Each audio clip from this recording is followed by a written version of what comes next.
Guys जब याद है अकाउंट शुरुआत किया था ना, मैंने तुम्हें एक सिखाया था subsidiary books. Subsidiary books sir ये होता क्या है, ध्यान से सुनो। जर्नल सबको पता है, जर्नल बुक, जर्नल बुक्स है ना, जहां हमने जर्नल एंट्री पास की थी। अब क्या होता है कि बिजनेस में ना कुछ ऐसे ट्रांजैक्शंस होते हैं, कुछ ऐसे ट्रांजैक्शंस होते हैं। अच्छा ये जो भी हम पढ़ रहे हैं ये जर्नल का पार्ट है, ये लेजर का पार्ट, ये ध्यान रखना फर्स्ट। अब मैं क्या बोल रहा हूं कि जब हम जर्नल एंट्री पास करते हैं, कुछ ऐसे लेजर्स हैं जो हर बार काफी कॉमन है। कौन से ऐसे वेरी कॉमन है? कैश परचेस, नहीं कैपिटल नहीं, क्योंकि कैपिटल के कितने ट्रांजैक्शन, एक या दो ही आते हैं। तीसरा सेल्स, ये रेगुलर एक्टिविटी है। चौथा परचेज रिटर्न, ये भी रेगुलर एक्टिविटी है। और पांचवा सेल्स रिटर्न। अब क्या हुआ कि मेरे बिजनेस को थोड़ा और ऑर्गेनाइज करने के लिए मैंने क्या किया, जर्नल के अंदर एक सब्सिडरी बुक्स बना दी। What is subsidiary books sir? Subsidiary books का मतलब ये है कि मैंने ना स्पेसिफिकली अलग अलग बुक्स बना दी, अलग अलग जर्नल एंट्री पास करने के लिए, कि अगर कैश के रिलेटेड कोई भी ट्रांजैक्शन होगा वो किस बुक में आएगा? कैश बुक, जो कि कौन सी बुक है? जर्नल बुक ही है ये। जर्नल बुक के अंदर एक अलग किताब है जो कौन सी बुक है? कैश की बुक। क्लियर? परचेज की बुक हो तो किस में आएगी? परचेज किया हो तो किस में आएगा? Purchase book. सेल किया हो तो सेल्स बुक। परचेज रिटर्न किया हो तो सेल्स रिटर्न किया हो तो। समझ आई? अलग अलग बुक्स है। और अगर बाकी कोई दूसरे ट्रांजैक्शन हो तो एक और अलग किताब कौन सी हो जाएगी? जर्नल। क्या यहां तक क्लियर? समझ आया? पर इसमें एक डाउट होना चाहिए। क्या doubt?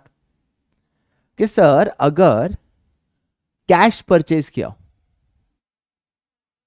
Purchase goods on cash, तो कैश बुक में लिखूं या परचेज बुक में लिखूं? एक ही बुक के अंदर जाएगा ना, जर्नल एंट्री है। जर्नल एंट्री में मैक्सिमम में एक एंट्री तो एक ही बुक में लिखूंगा ना, दो बुक में दो एंट्री कैसे लिख सकता हूं? It is not ledger, it is not ledger के दो लेजर में इफेक्ट दे रहे हो, it is a journal entry. तो जर्नल एंट्री तो एक ही बुक में लिखूंगा, या तो कैश बुक। कहीं समझ आ रहा नहीं बुक क्या है? देखो जब जर्नल एंट्री पास कर रहे थे कितने सारे ऐसे जो कैश के रिलेटेड ट्रांजैक्शन है, तो मैंने क्या किया, जर्नल एंट्री जो कैश के रिलेटेड सारी वो एक जगह लिख दी, परचेज के रिलेटेड सारी। समझ आया? बट सवाल है purchase book, the answer is कि परचेज बुक में साल हम कौन सा परचेज लिखते हैं? खाली क्रेडिट परचेज। सेल्स बुक में हम खाली क्या लिखते हैं बताइए? Credit sales. मतलब कैश परचेज किस में जाएगा? कैश बुक में। कैश सेल्स किस में जाएगा? Cash sales. कैसे समझ आया? तुम देखो इसको लेजर से प्लीज कंफ्यूज मत करना। Ledger is a individual account, this is not individual account, this is basically I am organizing my journal entry into separate books.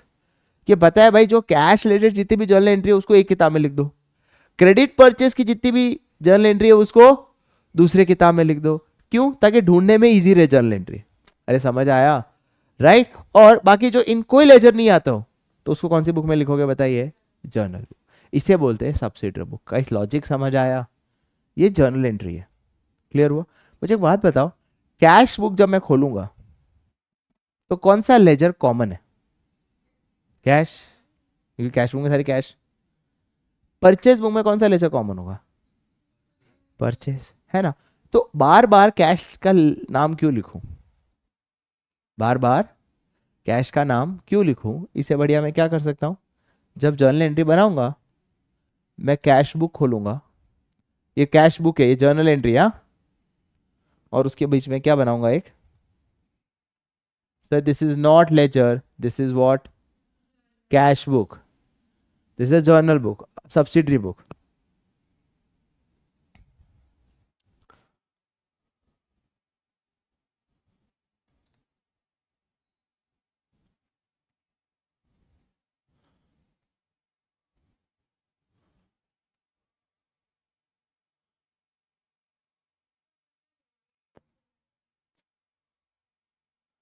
अब यहां पे मैंने क्या लिखा? Date, particulars, amount, date, particulars, amount. Sir ये तो लेजर दिख रहा है मेरे को। आप तो बोल रहे हो ये लेजर नहीं है, ये कैश बुक है। गाइस इसके अंदर जब मैं कॉलम बनाऊंगा ना, इधर यहाँ पे मैं लेजर फोलियो लिखूंगा। मैं एक सेकंड, 1 सेकंड गाइस, मैं यहाँ पे क्या लिखूंगा बताइए? लेजर फोलियो, जर्नल फोलियो नहीं लिखूंगा, जिसका मतलब क्या कि ये जर्नल बुक है। याद है ना, हम जर्नल बुक में किसका कॉलम बनाते थे? Ledger folio. और लेजर बुक में हम किसका फोलियो बनाते थे? Journal folio. तो मैं यहाँ पे लिखूंगा क्या बताइए? Ledger folio. तो सर एक बात बताओ, मैं समझ गया ये कैश बुक है और ये जर्नल बुक है, जिसके अंदर आपने क्यों कैश को कॉमन रखा? क्योंकि मुझे पता है कैश बुक में एक लेजर तो कॉमन है, और वो कौन सा है? जब कैश कॉमन है गाइस, एक सेकंड ना गाइस, शान, कैश बुक के अंदर हमने कैश,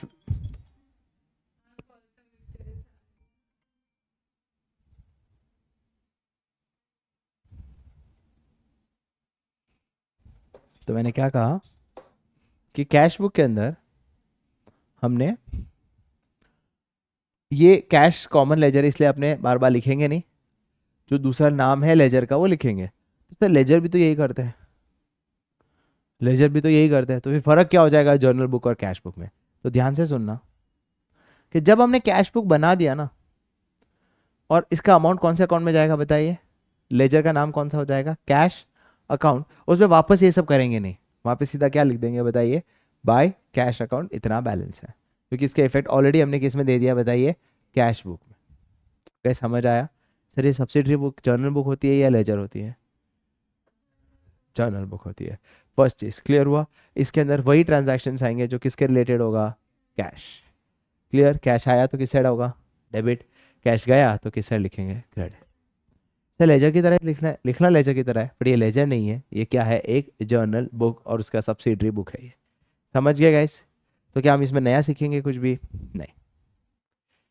समझ आ गया? A very easy question. बस इसके अंदर नया तब होगा जब हम एक कॉन्ट्रा एंट्री पास करेंगे। क्या पास करेंगे? Contra entry.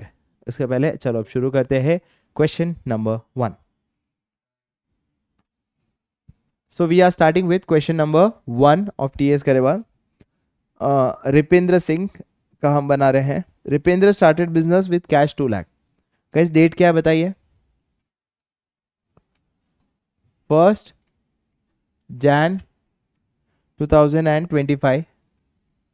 किससे पैसा? डेबिट साइड क्यों लिखा सर? क्योंकि पैसा आ रहा है। टू क्या लिखूंगा बताइए? Capital account. और कितना अमाउंट लिखूंगा बताइए? 2 लाख। क्या यहां तक clear? Clear? Second, purchase furniture for cash 50,000। पैसा आया या पैसा गया? गया, तो किस साइड लिखूंगा? Credit side. क्या लिखूंगा बताइए? Bye furniture account. कितना अमाउंट? कितना amount? 50,000। Purchase goods for cash 30,000। तो यहाँ पे क्या लिखूंगा? डेट है 3 Jan 25 by purchase 30,000। Sir clear?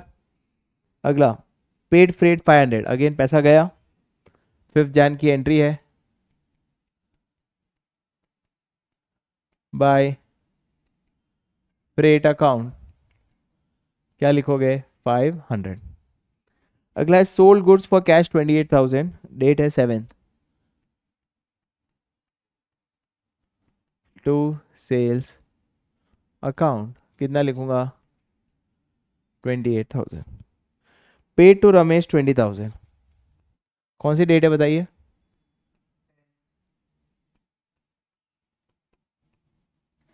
अरे समझ आ रहा है?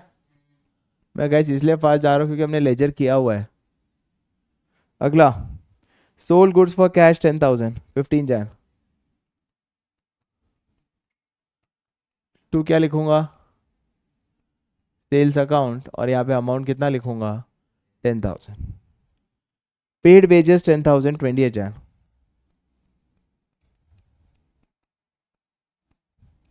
कितना?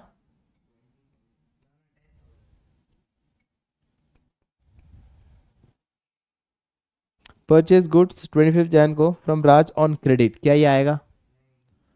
गाइस चेक करो, 25 Jan, purchase goods from Raj on credit 20,000। Sir ये कौन सी बुक में आएगा? परचेज बुक में, ये वो वाली बुक में नहीं आएगा। पेड रेंट बाय चेक 5,000, क्या पेड रेंट बाय चेक आएगा इसमें? नहीं, क्योंकि ये बैंक कॉलम में आता है, कैश कॉलम में नहीं आता। क्या चीज़ क्लियर? तो इससे क्या निकलेगा बताइए, हमारा closing balance. Okay guys, last वाली एंट्री भी ले गए बाय चेक, हालांकि उसका बैंक कॉलम होना चाहिए, बट कैश बुक में हम जो भी पेमेंट किया हो कैश से या बैंक को, दोनों का एक ही कॉलम में आएगा। हम डबल कॉलम नहीं नहीं, हम डबल कॉलम पढ़ेंगे। जब हम डबल कॉलम पढ़ेंगे, हम कैश का अलग लेजर बनाएंगे और बैंक का अलग बनाएंगे। यहाँ पे कैश बुक मतलब जो भी पैसा पेमेंट हुआ हो वो सब कुछ आएगा। सिंगल कॉलम में दोनों आता है, कैश भी एज वेल एज बैंक पे, फिर हम अलग अलग करेंगे। क्या चीज़ क्लियर? तो यहाँ पे डेट क्या है बताओ? 31 जैन 25। क्या चीज़ का पे किया? रेंट। कितना पे किया? 5,000। क्या यहाँ तक क्लियर? चलिए अब हम क्या बनाएंगे, क्लोजिंग बैलेंस। तो 31 मार्च, पहले क्या करोगे बताओ, total. So if you see, हमने एग्जैक्ट कैश बुक और लेजर में कुछ नया है क्या? It's a one and the same thing, बस डबल कॉलम में थोड़ी तकलीफ आएगी। बाय बैलेंस क्या लिखूंगा? 1,28,500, नहीं 127,500, सॉरी।